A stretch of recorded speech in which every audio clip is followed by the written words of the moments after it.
Chapter 8. The House That Should exist 2 days after the snowstorm. The world outside the villa stirred to life again. People resumed venturing out, hopeful and reckless, as though the nightmare of infection had simply been a bad dream. The zombie virus, of course, had never gone away. It simply waited quiet, invisible, until social hunger pulled people back into clusters. Then it struck, swift, ruthless, but this time, it was contained barely. That afternoon, a woman appeared at our window, her voice raw and desperate. "My friend is injured. Please, do you have medicine?" I handed her a Zia-led box of antibiotics without a word. She thanked me profusely and fled into the snow with the urgency of someone already late to a funeral.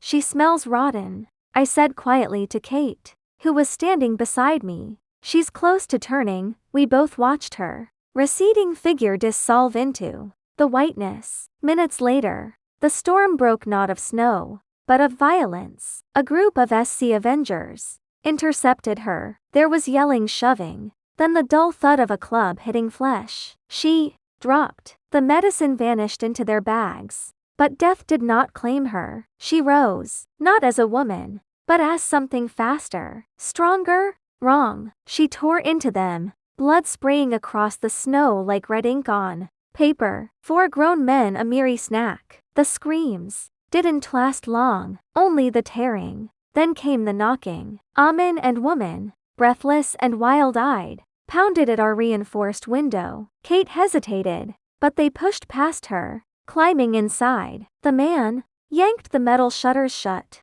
ignoring the furious banging outside. The moans, the shrieks, the gnashing of teeth. Hell had opened its gates just beyond our walls. We didn't mean to shut them out. The woman stammered. They might have been infected. And too many people inside isn't safe anyway. We didn't respond, just watched them. They commented quickly, turning their focus to us instead. The man scanned the room.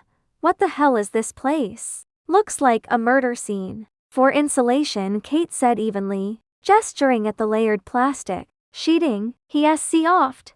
"Sure. So, which room is ours?" Without waiting, he peeled back a plastic curtain and began exploring. The woman's sais lingered on my prosthetic leg. She wrinkled her nose, then followed him upstairs without a word. I gestured for Kate to help me downstairs. As we descended, we heard their footsteps following behind us. The man pushed past us at the basement door, eager to be first. The moment he stepped inside, he stopped cold. "Why is it so hot down here?" The woman muttered a curse and threw off her coat. "You guys growing weed or something?" the man asked, half joking, but the joke didn't land. The basement was no ordinary basement. Stepping into it felt like falling into another world, humid, dense, alive, towering. Greenery arched above our heads, vines tangled with moss, and the air was thick with the wet breath of plant life. It was like walking into a forgotten jungle. It should end. They've existed certain lie, not in a suburban villa in the middle of an apocalypse. "What is all this for?" the man muttered. Kate followed my gaze up to the ceiling, and then she saw it. A spider, massive, motionless. Its body is huge, of course. Not as big as Aragog, the giant AC Romantula in the Forbidden Forest in the Harry Potter, but it's about the same size. Black and red with crimson bands curling down its limbs. It clung upside down to the beams, its long, fine webbing cascading down in glittering threads. Kate's voice trembled.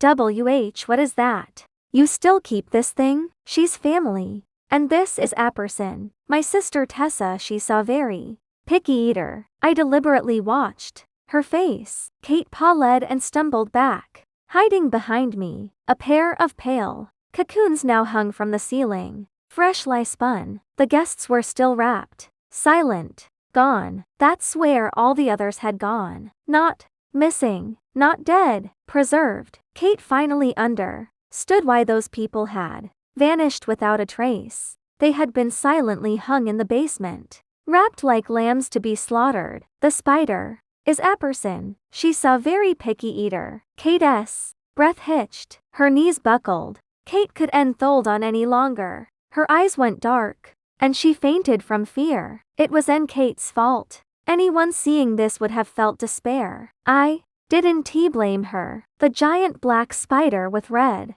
stripes crawling on the ceiling, and I were indeed siblings, blood-related siblings. This villa was just a home. It was a trap. People asked how we had power, how we had water, why the food was never spoiled. They wondered how we survived without venturing out, why no one ever raided us, how Amin in a wheelchair and Amik girl had stayed untouched while the world burned. They asked the wrong questions. No one asked why we never tried to leave. No one asked what we were feeding in the basement. No one asked how Ik knew to build the house this way, or why it didn't need legs to protect it. And now it was too late for them to ask anything at all.